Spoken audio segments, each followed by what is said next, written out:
आते जाते वरना इतने तो मरासिम थे कि आते जाते सिलसिले तोड़ गया. بس کن دیگه، چرا انقدر گریه و زاری میکنی؟ همه داشتن میدیدن اون بهت علاقه ای نداره، ولی تو خودتو الکی درگیر کردی. مامان این قضیه از بچگی تو ذهن من بود. خودمو درگیر نمی کردم چی کار باید وقتی میگیری طرف مقابلت علاقه ای نداره باید جلوی دلتو بگیری دخترم. من نمیتونم قبول کنم، اصلا نمیتونم قبول کنم. باشه بس کن.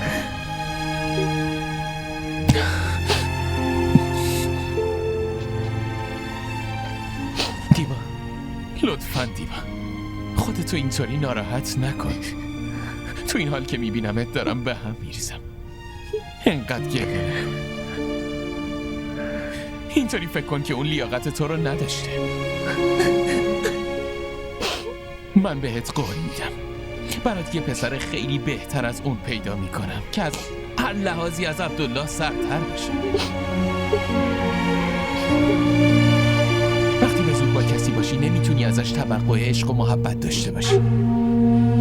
آدم باید تو زندگی یه آدمی بره که از طرفش عشق و محبت ببینه. اگه برای مثال باهاش ازدواجم میکردی همه ی زندگیت باید عذاب میکشیدی. بی توجهیش، بی علاقگیش، اینا رو باید هر روز تحمل میکردی. دیبا جان انقدر گریه نکن. مامانم منو گول زد. هیچ وقت از زبونش اسم دختر دیگه یا نشنیده بودم. عزیز دلم، اون هیچ وقت بهت قول عشق و عاشقی نداده بود. این نامزدی چی؟ این نامزدی مگه خودش یه قول نیست؟ دیبا برو خدا رو شکر کن که من فهمیدم. اگه سرمون شیره میمالید و هیچ وقت بهمون نمیگفت که یه زن دیگه گرفته، تو میخواستی چیکار کنی؟ زندگیت نابود میشد عزیزم. ببین دیبا، الانم چیزی خراب نشده. تو کلی فرصت تو زندگیت داری. یه زندگی جدید رو شروع کن. منم مطمئنم که انشالله توی زندگی قشنگت همه این چیزا رو یادت میره. بدون عبدالله که زندگی تموم نمیشه. تموم میشه. برای من تموم میشه. اگه مینا نباشه برای تو تموم نمیشه. اگه نمیشد این قضیه رو ازم مخفی نمیکردی تا زود باهاش عروسی کنی. هر آدمی میخواد دلش از نابودی نجات بده. چقدر گفتن این حرف برات راحته که من عبدالله رو فراموش کنم و با یک دیگه ازدواج کنم. چقدر براش راحته مامان.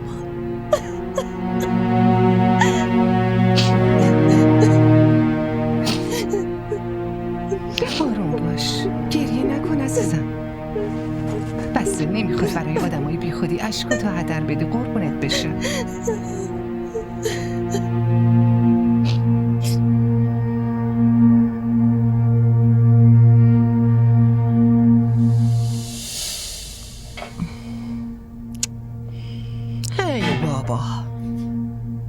چه برنج مرغوب و گرونی بود. خونه مادرتم همچین برنجی رو تو خوابتم نمیدیدی، درسته حیف نون؟ هر کاری بهت میدم مدام گند میزنی، کار همیشگیته. این زنای خانواده های بدبخت خیلی مکار هستن، برای کار نکردن خیلی روش ها بلدن. برنجا کرده آش، فقط میخواد همه کارا رو خدمتکارا بکنن، خودش هیچی که هیچی. مامان چی شده؟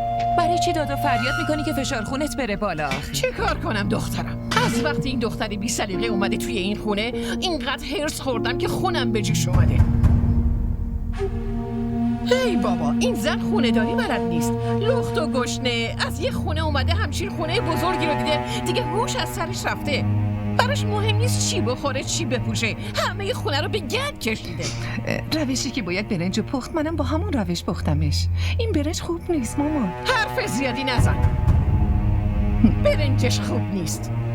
منو احمق فرض کردی؟ عروس بلد نیست برقصه، میگه زمین کجه. 13 ساله اومدی توی این خونه ولی هنوز خونه داری بلد نیستی. اگه توی این خونه ای به خاطر منه و وگرنه پسرم هر روز میگه مامان اگه تو بذاری 3 طلاقش میکنم و میفرستمش بره خونه باباش. حالا بذار پسرم بیاد یه آشی برات بپزم که یه وجب روش روغن باشه. دست و پا چرافتی. مامان این هم میخواد شما تموم بشی و بعد خودش تو این خونه خانومی کنه. حالا بیا بریم دیگه. مگه اینجا خونه باباشه؟ بیاین دیگه، فشار خونتون بالا میره. بیاین.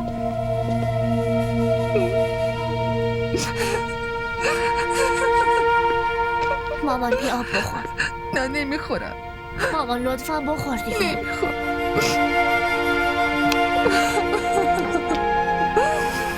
دیگه گریه نکن.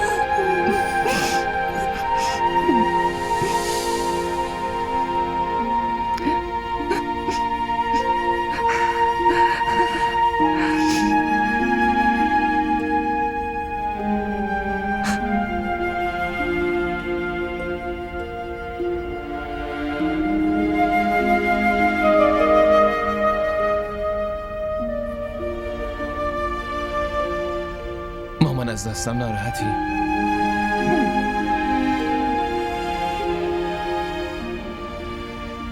چرا با هم حرف نمیزنی؟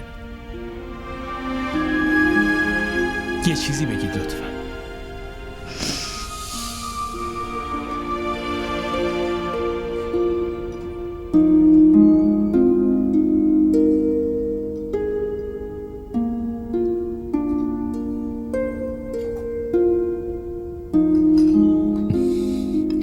کجا میری؟ الان میام مادر بزرگ. غذا تو بخور، سرد میشه. الان میام دیگه.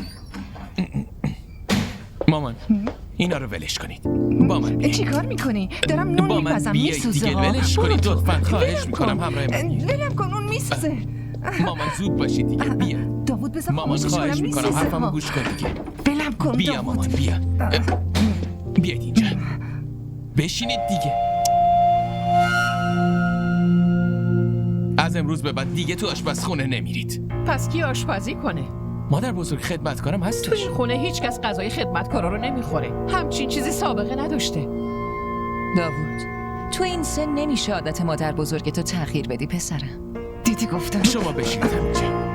پس مادر بزرگ باید صبر کنه که من عروسی کنم تا زنم بیاد و براش نون بپزه. مامان که تو آشپزخونه نمیره، فشار خون داره، حالش بد میشه. آشپزخونه خیلی گرمه. من غذای هیچ آشپزی رو نمیخورم، فهمیدی؟ بابا شما باید عادتاتون رو دیگه تغییر بدین. در واقع دستپخت مامان خیلی هم خوبه. میدونم هممون همینو میخوایم، منم همینطور، ولی مگه شما نمیبینی که چقدر حالش بده؟ باید مراقبش باشیم. بعد من یه سوال دارم. وقتی میریم رستوران دستپخت آشپزو میخوریم اونجا همه چی خوبه، ولی تو خونه مشکل داره. پسرم اونا خوب غذا میپزن که. شما نگران نباشید، من تو خونه‌ام آشپز هتل 5 ستاره میارم. آره پسرم، تو دیگه بزرگ شدی، میتونی آشپز 5 ستاره بیاری. مامان خبر داری؟ نوتون توی 1 سال 1 کرور سود کرده. کاریو که من نتونستم انجام بدم نوتون به سر انجام رسونه. واقعا ماشاءالله. خب کسی چیزی بهمون نگفت. پسرم مادر بزرگ این خونه است، باید میدادیش به مادر بزرگ. بابا دقیقاً به همین خاطر ریختم به حساب مامان، چکشم دادم بهش.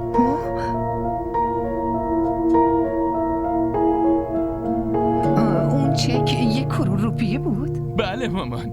پسرم اولین حقوقت پر از برکتی، باید میدادی به بزرگترت. بابا من از شما یاد گرفتم که مادر حقش از همه بیشتره، برای همینم بهش دادم.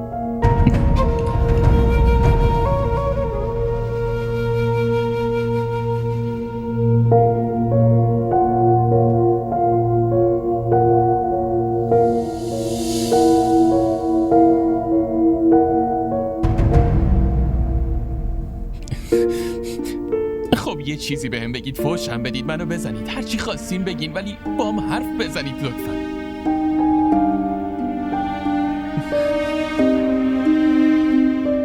مامان به خدا قسم خیلی ترسیده بودم. فکر کردم دیگه هیچ وقت نمیذارید با مینا عروسی کنم. برای همین قضیه عبدالله رو بهتون نگفتم. من نمیدونستم تو اون چک اونقدر پوله. میدونی؟ این از مخارجم خیلی خیلی بیشتره. ببین اون احترامی که جلوی همه بهم گذاشتی برای من همون کافیه. اون پولو برگردون به حساب خودت تا هر وقت نیازش داشتی بتونی ازش برداشت کنی. هر وقت نیاز داشتم ازتون میگیرمش. دوست داری پول خودتو از من بخوای عزیزم؟ من هرچی دارم به خاطر شماست، به خاطر دعاهای شما اینا رو به دست آوردم. دیگه چی؟ بعدم خیلی دوست دارم شما برای خودت پول داشته باشی. کل زندگیم اونقدر قدرت نداشتم که حتی بتونم پول تو جیبی مدرسه‌تون رو بهتون بدم. داوود تو منو از زمین بلند کردی و به آسمونا بردی. ولش کنید، کار بزرگی نکردم. یه چیزو بگم، دیگه تو آشپزخونه کار نمی کنید. همین که بهتون گفتم. مادر بزرگت ناراحت میشه. چرا باید ناراحت بشه؟ بابا اینقدر بهش خدمت میکنه، ما تا حالا چیزی گفتیم؟ بعد من میتونم از مادرم حمایت کنم. من میخوام مادرم رو خوشحال نگه دارم. من پسرتونم، وظیفمه که شما رو خوشحال کنم. چرا گریه میکنید؟ ناراحت میشم. به خدا ناراحتین گریه میکنین؟ خوشحالم هستین گریه میکنین؟ حرفت کاملا درسته. اشکی همونه. فقط فرقش اینه که اشکی که بعد ناراحتی میاد بیچارگیاتو میریزه بیرون. اشکی هم که تو خوشحالی میاد سرشار از نشاط و زندگی. داوود، میخوام یه خواهشی ازت بکنم. شاید تو بتونی انجامش بدی. من دلم به این نامزدی رضا نیست. حس خوبی بهش ندارم. همه عمرم رابطه بین من و شهربانو مثل غلام و پادشاه بوده. تو الان جاپات قرصه. اگه بخوای میتونی این نامزدی رو به هم بزنی. هر کاری بخوای میتونی انجام بدی. شما از کی ناراحتین؟ از مینا یا از عبدالله؟ یا از اینکه اونا بچهای عممون هستن؟ شهربانو همیشه همه چی ازم گرفته. همه یه دلخوشیامو گرفته. حس میکنم اگه بچه‌هام با بچه‌هاش وصلت کنن دیگه شماها منو دوست ندارین و هیچ کدومتون برام نمیمونین. من تنها میشم. آخه این چطور ممکنه؟ هیچ وقت اینطوری نمیشه. هیچ کس ما رو از شما دور نمیکنه. عشق ما هم نسبت به شما هرگز تموم نمیشه. اگه دختر شهربانو زن تو بشه دلتو فرسنگ‌ها دور میکنه عزیزم. مامان، مینا دختر خیلی خوبیه. قسم میخورم هیچ وقت از این فکر رو نکنه. داوود به حرفم گوش کن. من یه دختر خیلی خوب برات میگیرم. مامان، من به جز مینا نمیتونم حتی به دختر دیگه ای فکر بکنم. اما اگه من بچم یا مینا اسباب بازیه که یه اسباب بازی رو از دستم بگیرید و یکی دیگر رو به جاش بهم بدید و منم خوشحال بشم. من خیلی اونا دوست دارم. بعدشم میمونه بحث شما. من بهتون قول میدم هیچ وقت نمیذارم اینطوری بشه که یه زن دیگه نسبت بهتون برتری داشته باشه یا بیاد بین من و مادرم.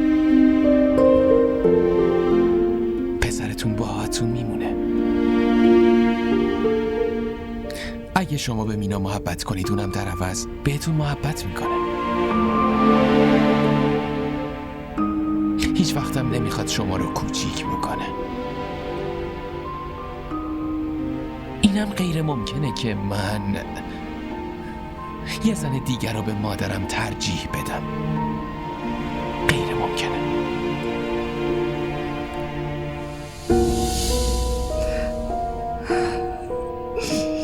لطفاً خواهش میکنم گریه نکنید. خواهش میکنم. به خدا قسم من بهتون قول میدم که یه آدم خیلی خوب برای دیبا پیدا میکنم. لطفاً با هم حرف بزن. تو قولتو فراموش کردی داوود. من که بهت گفته بودم شهربانو پسرمو ازم میگیره. یادته؟ دیدی به حرف اون چطوری مادرتو خواهرتو فریب دادی؟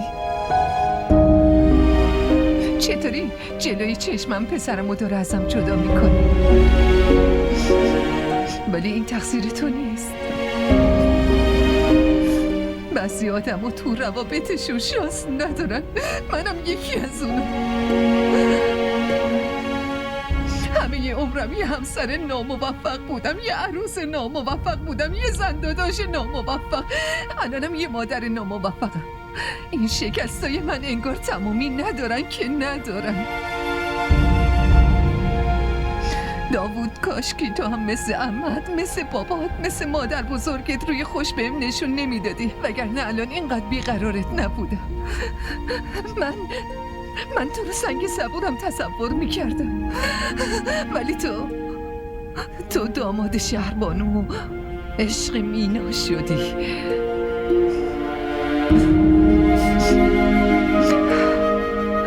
دیگه نیا جلوی چشمم، نمیخوام حتی ریختتم ببینم.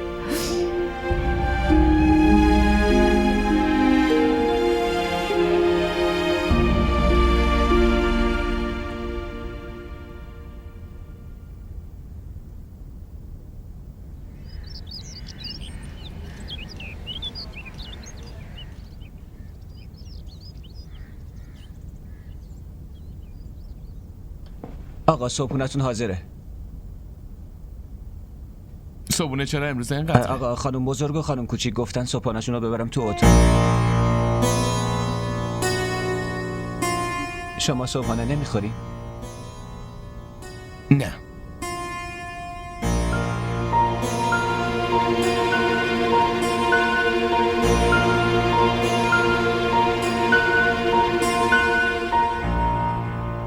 سلام علیکم.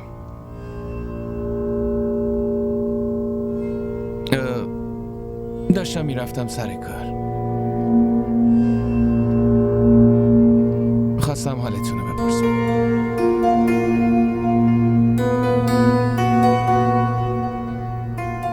خداحافظ.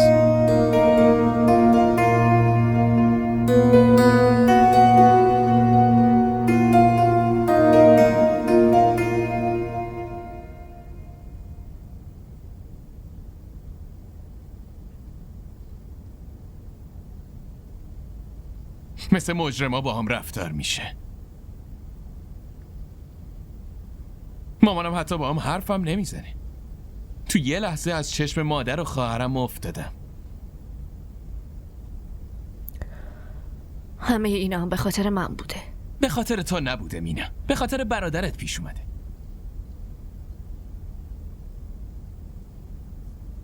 اون ما رو فریب داده، زندگی خواهرم رو نابود کرده.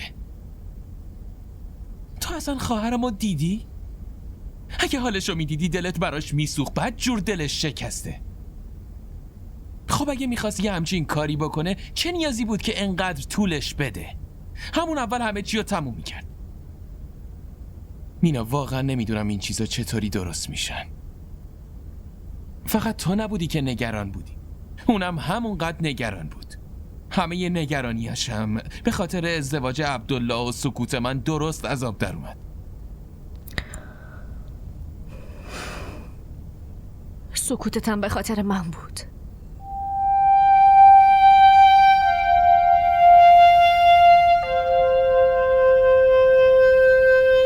داوود، من با زندایی حرف میزنم، ازش عذرخواهی میکنم. تو نگران نباش.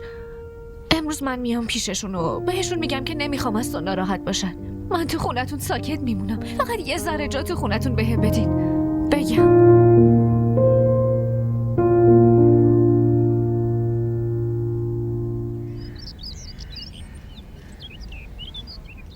زندایی باور کنید داوود هیچ تقصیری نداره. در اصل من به داوود گفتم که چیزی بهتون نگه.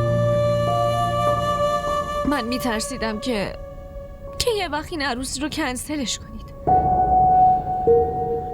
زندایی باور کنید اصلا قصد بدی نداشتم. ما هیچی از این قضیه نمیدونستیم. مامانم هم اصلا خبر نداشت. ما دوتامون این خبر رو شنیدیم و شوکه شدیم. زندایی مامانم خیلی با عبدالله دعوا کرده.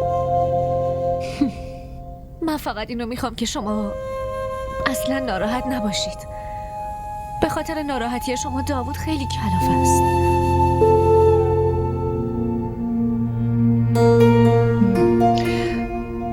بیشتر از من تو نگران داوودی؟ میگن کاسه داغ‌تر از آش. ولش کن، هرچی که هست. راستش من اصلا بلد نیستم محبت کنم.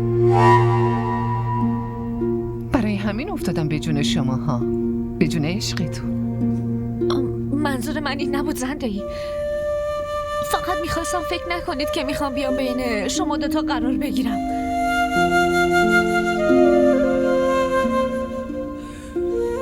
زنده‌ای من میخوام ساکت و آروم طبق میل شما زندگیمو بکنم. زنده‌ای من و داوود خیلی همدیگر رو دوست داریم. لطفاً ما دوتا رو به خاطر عبدالله تنبیه نکنید. زنده‌ای من دخترتونم. همیشه هم دخترتون میمونم.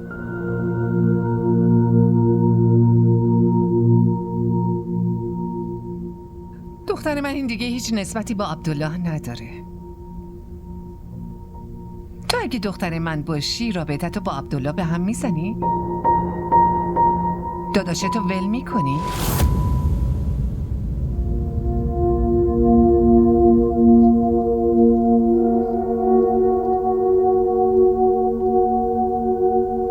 اگه شما بخواید خب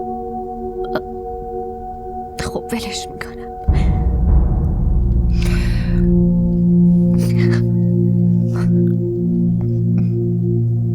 مادرت حتی یه زحمت به خودش نداد بیاد پیشم یه عذرخواهی بکنه. نه زنده‌ای اون میاد. فقط از رو شرمندگی هنوز نیومده. حالا میبینی هنوز فرصت هست. میبینی مامانت چطوری عذرخواهی میکنه.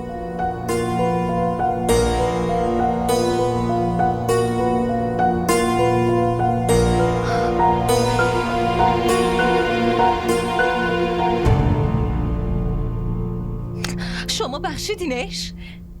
آخه چه مادری هستی؟ آدمایی که اینقدر به دخترت ظلم کردن، کسایی که همه عمر اینقدر شما رو عذاب دادن، شما با اشکشون دلت نرم شد؟ مامان، شما هیچ وقت جلوی اونا سرتو بلند نکردی، ولی الان قصه منو هم فراموش کردی. دختری که برادرش خواب و خوراک دخترتون رو گرفته، میخواید دست پسرتون رو تو دستش بذارید؟ میخواید بذارید به آرزوی قلبیش برسه؟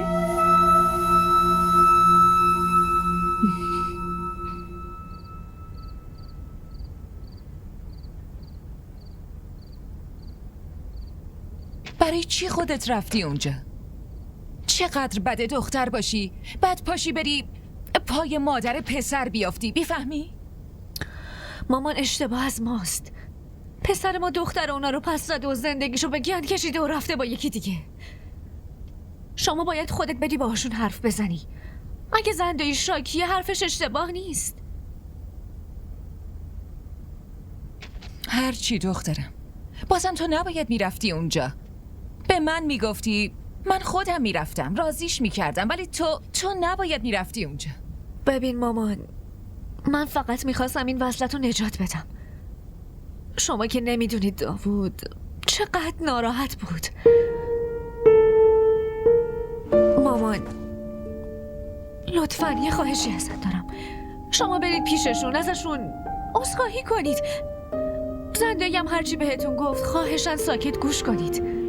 خیلی ناراحته. مامان من نمیخوام به خاطر این دعواها ازدواج من و داوودم به هم بخوره. لطفاً همه چی دست شماست. یه بار برید ازشون عذرخواهی کنید. من میمیرم مامان. لطفاً.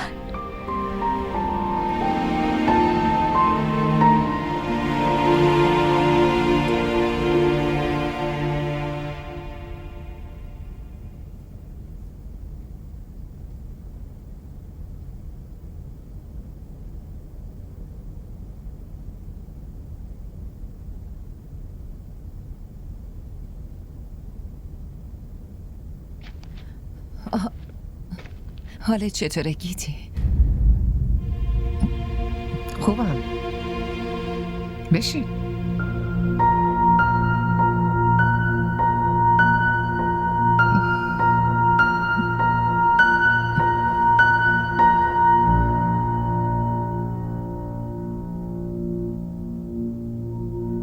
اصلا نمیدونم از کجا باید شروع کنم.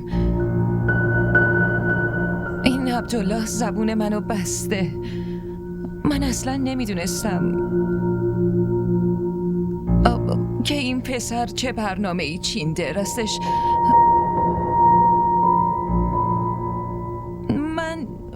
من خودم نمیتونم یکی دیگر رو جای بچه برادرم ببینم.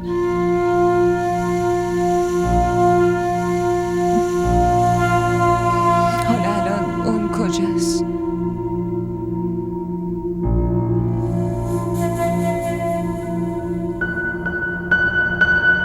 تو همچین خونه بزرگی، عروس خانواده ما، بدون هیچ طلایی، با دست خالی، با گوش خالی اومده. چی بگم مامان؟ جلوی خانواده شوهرم خجالت کشیدم. رفتن آبروی خانوادگیمونم که جدا.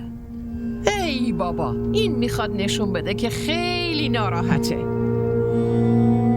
خانواده شوهرشم خیلی دارن بهش ظلم میکنن. نه مامان، اینطوری نیست. من فقط حالم خوب نبود. بعدم شما یه دفعه گفتی باید بریم، من همینطوری هولکی حاضر شدم. چی؟ هولکی نبود؟ من که فکر کنم اصلا طلایی وجود نداره. نه شهربانو، من طلا دارم. اگه داشتی باید تو همچین عروسی بزرگی مینداختیش دیگه، نه؟ نکنه به برادرات دادی؟ آخه تو کل فامیل به بیغیرتی معروفن. این چی حرفی میزنی شهربانو؟ داداشم چرا باید طلاهامو بگیرن؟ جدی؟ خب برو بیارشون، منم میبینم. واسه چه اشک تمساح میریزی؟ مگه طلاهاتو از خونه بابات آوردی؟ از اونجا فقط یه زنجیر بدلی باریک آورده بودی یه که ذره بود. یه پلاک مسخره و نازکم بهش آویزون بود. سرویس طلای سنگین رو ما بهت داده بودیم. اون الان کجاست؟ برو بیار ما ببینیم. منم ببینمش. برو دیگه. برای چی نمیری بیاریش؟ نکنه یه وقت خانوادت فروخته باشنش؟ میارمش. بیا اینجا رو نگاه کن. چقدر طلا بهش بابا اینا دادیم. همه برای خودمونه مامان. اوه عجب گردنبند قشنگیه. چقدر سنگینه. همه طلاهاش همینن. باید بیشتر از اینا باشه. ایناش ببین. آره. جایزیه عروست. چقدر پرپریه. اون انگشتر باریکه که از خونتون آورده بودی اون کجاست؟ همینجاست دیگه. اینجاست یا به اونی که دادی بردت اشاره؟ همینجاست شهربانو، همینجا گذاشته بودم. پیداش نکردی؟ نمیدونم. نمیخواد انقدر فیلم بازی کنی. ما خیلی خوب خانوادتو میشناسیم. آدمای بی غیرت. حتما فرستادی برای اونا. مامانت که مریض بود یه هفته پیش دادی بهش، نه؟ درست نمیگه؟ خانواده من تا حالا آب خونه شما رو هم لب نزدن. برای چی باید طلاهامو ببرن؟ ایناهاش اینجاست، بگیرش. این همون انگشتر بی خودی است. باریکه پرپریه. اینو ببین چقدر سنگینه. ها ماما، خجالتم نمیکشه. یکی دیگه برام سفارش بده. میگم اینا رو بردار. راستش خیلی خوب میدونم تحمل این چیزا برای مادر دختر خیلی سخته، ولی چی کار کنم؟ من نتونستم دیبا رو خوشحال کنم. اون فقط بچه برادرم نیست، دختر خودم هم هست. حالا میبینی خدا خودش زندگیشو پر از شیرینی میکنه. پسر من بدشانسه که نتونست قدر این دختر دست گل تو بدونه. من خودم میخواستم اینا از بچگی به نام هم باشن و بزرگ شن، ولی نشد. مامانم با کلی آرزو ما دوتا خواهر و برادر رو اینطوری به هم نزدیک تر کرد. آرزوش این بود که مینا عروس تو و دیبا عروس من بشه. مامان، حال مادرم خیلی بده. داداشم اومده دنبالم منو ببره. من رفتم بیمارستان. خانوم، این خونه یه قاعده و قانونی داره. همینطوری سرتو میندازی و میری؟ به شوهرت گفتی؟ به مادر شوهرت گفتی؟ همینطوری کلتو انداختی برای خودتو میری؟ حالش خیلی بده، میخواد منو ببینه. الان بهم نیاز داره، فرصتش خیلی کمه. فرصتش کم نیست، پولش کمه. تو رو نمیخواد، پولتو میخواد عزیز جون.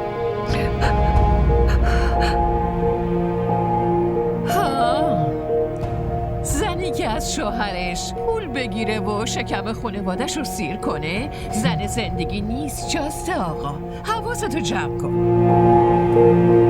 هر روز خدا حال مادرشم خرابه، همش هم اینو میخوادش. مامان، من هیچ وقت خودم به این 1 قرون پول ندادم، هرگز. من که هرچی در میارم میدم به شما آخه. حالا از کجا میاره دیگه خدا میدونه. من دستم خالیه، هیچ پولی با خودم نبردم. حال مادرم خیلی بده. بذار زود برم. ماشین نبری یا؟ میخوام جایی برم. من هیچ وقت ماشین رو نبردم، خودت میدونی. داداشم با ریکشا اومده دنبالم، حالا برم؟ اگه با ریکشا بری آبروی ما رو نمیبری؟ میتونم برم؟ خانم، مادرتون فوت کرده.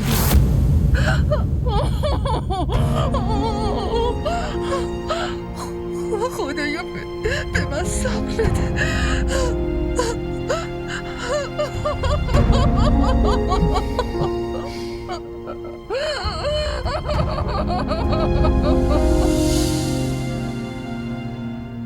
گیتی گریه نکن، خود دخترت هم خوشبخت میکنه، مطمئن. اون روزا رو یادت میاد که مامان چقدر نوهاشو دعا میکرد،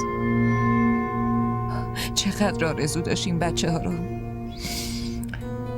تو لباس عروسی و دامادی ببینه. ولی زندگی بهش وفا نکرد که بتونه این روزای خوش رو ببینه. کاش حداقل پسرم حرفمو گوش میداد.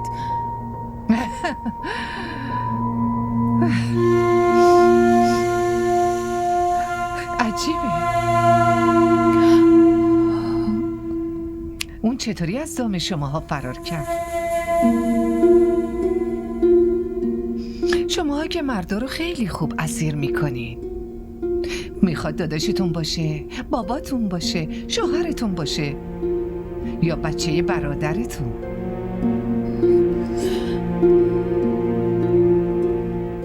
همه غلام شماها میشن. یه چیز رو بهم بگو شهربانو.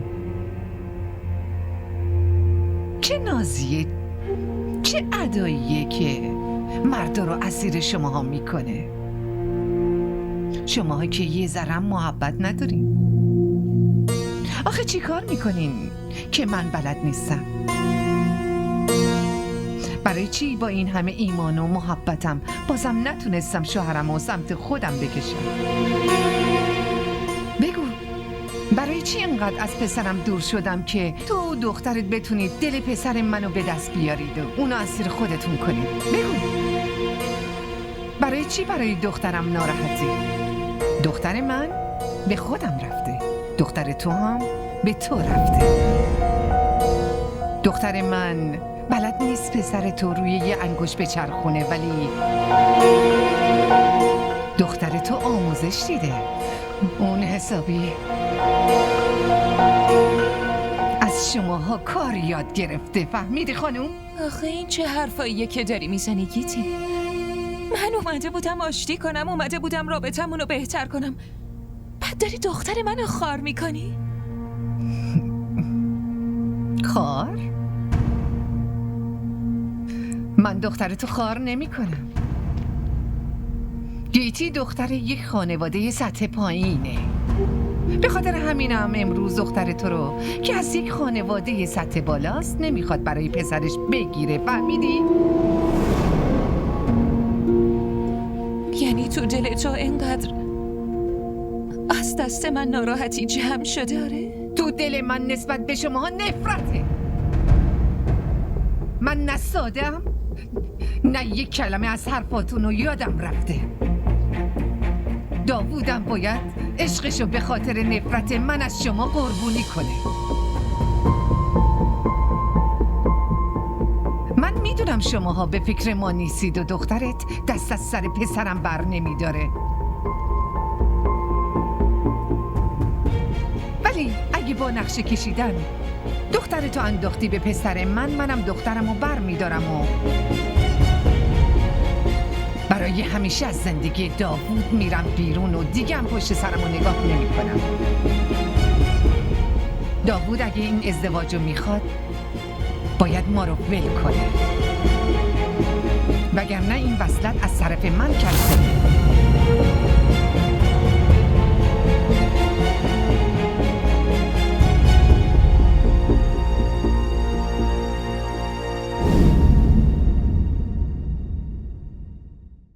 مینا خواهش میکنم، من هیچ ربطی به این تصمیم ندارم.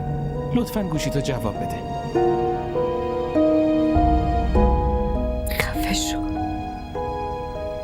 خفه شو. نمیخوام هیچی بشنوم. نمیدونم چی بگم. نمیدونم که چی میخوام.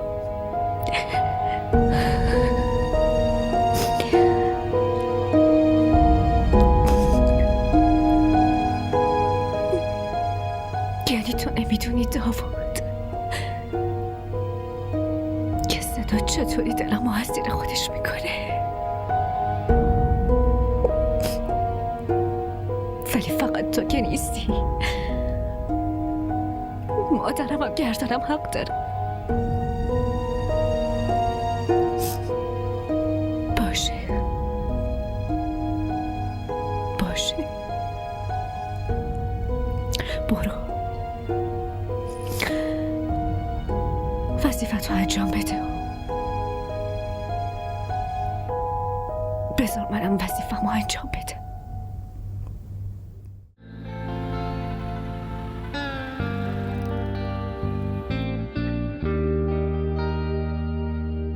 सिलसिले तोड़ गया वो सभी जाते जाते